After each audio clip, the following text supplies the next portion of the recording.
We'll take you back down to the Gulf here really quickly. Let's start off with Hurricane Ian. Of course, I know, we're focusing on our weather as well, but our weather's pretty calm, and it is the total and exact opposite across southwest Florida. Hurricane Ian is just an absolute monster of a storm right now as it continues to churn towards southwest Florida, but continues to slow down as expected. So that's part of the reason why the wide-ranging impacts are going to last for a while, because it is just not going to be moving that quickly.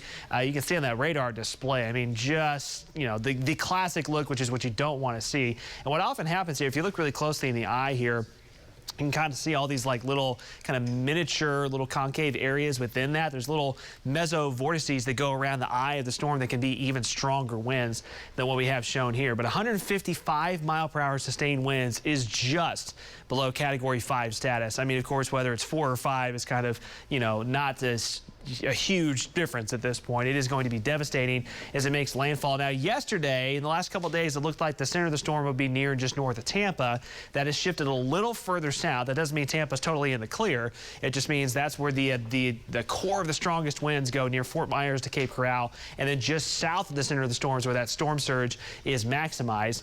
But look how slow we are. Here's where it is right now. We're talking early tomorrow morning. I mean, it's over land, but not much further in. I mean, just centered south of Orlando early tomorrow morning. And then given how the track is right now, it looks like it'll make it back into the southeast coast or off the southeast coast Friday before heading back inland, Georgia and South Carolina. And the flooding rain impacts are going to extend north as well. So the devastating potential for damaging winds in a large area and storm surge, but then flooding potential. I mean, 10 to 20 inches of rain, a possibility from Tampa and Fort Myers up towards even Orlando with the storm over the next couple of days. So, I mean, this is going to be a big one, a very big one for portions of Florida. Contrast that with our rain outlook as we get back to home.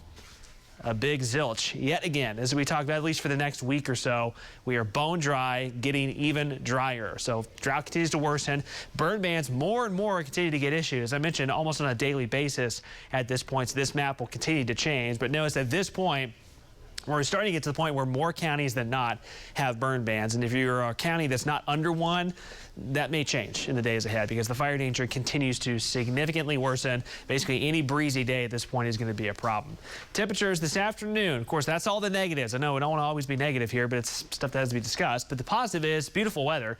Low 80s at lunchtime, upper 80s this afternoon, a very warm day. Some areas south of Tulsa will still be near the 90-degree mark. McAllister, Eufaula areas this afternoon with more of a southerly breeze. Tomorrow morning, comfortable. We're back in the 50s. Another nice fall morning. We're going to keep that trend going for a while.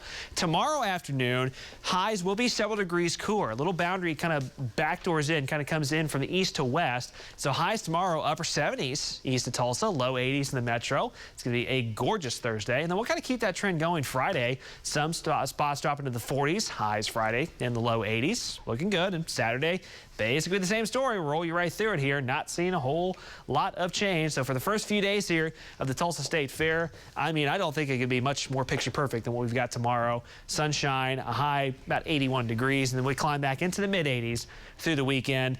Of course, we desperately need the rain, but as far as trying to be outside at the fair or any outdoor activities, no rain to worry about through at least the weekend, and more than likely through the first half of next week. I mean, it is just the pattern is just not supporting bringing big storm systems that will bring us any rain chances anytime soon. So enjoy the cool mornings, the sunny, warm afternoons. We're going to have a lot more where that came from over the next several days.